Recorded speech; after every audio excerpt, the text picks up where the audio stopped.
Shalom Ubracha, nous poursuivons avec la troisième Mishnah, la Mishnah Gimel. La Mishnah va nous enseigner le din de celui qui va étendre un drap au-dessus ou en dessous du srar.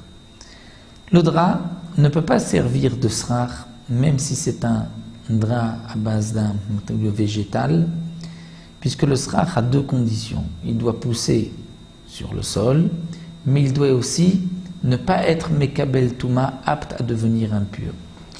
Même si on a fait un drap de lin, donc le lin pousse sur le sol, malgré tout le drap devient mekabel touma, puisque c'est un drap, il peut devenir impur, donc on ne pourra pas s'en servir comme srar. Lorsqu'on l'a étendu au-dessus du srar ou en dessous du srar, donc au-dessus du feuillage ou en dessous, la souka va être pesoula, n'est pas cachée. Dans le cas où on a étendu le drap en dessous de la souka pour embellir la souka, dans ce cas-là, le drap s'annule au srar et la souka reste keshera. Notre Mishnah ne nous parle pas dans ce cas-là, mais dans le cas de celui qui a étendu un drap au-dessus ou en dessous, pour les motifs que nous allons voir.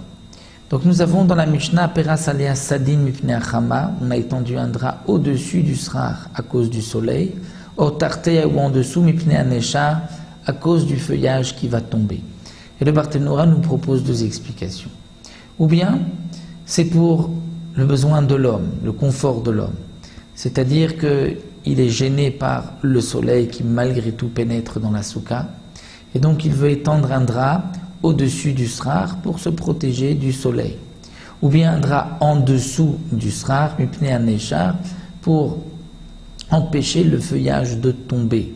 Ce n'est pas que le drap va retenir le feuillage va tomber sur le drap, mais c'est que le drap va être posé tellement proche du srar du feuillage qu'il ne bougera pas, il ne tombera pas. Ça c'est une explication. Ou bien encore, Peras alea sadin mipnei achama, donc d'après la première explication, si le feuillage tombe, il va le déranger, et puis ça va tomber dans ses aliments. Donc d'après cette première explication, pnei achama ou pnei aneshar, c'est pour le confort de l'homme.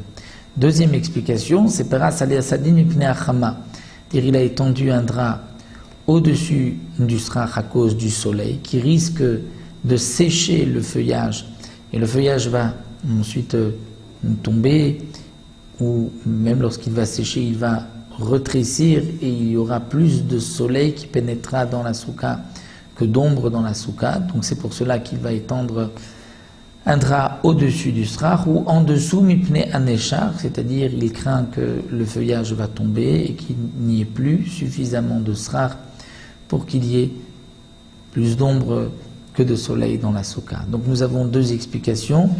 Il a étendu le drap au-dessus ou en dessous du srar pour son confort à lui ou pour conserver son srar et la densité de ce srar. La souka dans ce cas-là et pesoula n'est pas cachère. Oche peras al gabé kinov, ou celui qui a étendu un drap au-dessus de kinov. Kinov, ce sont les 4 pieds du lit.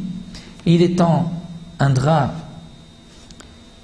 sur les 4 pieds, il a donc un deuxième toit et ce srar n'est pas caché.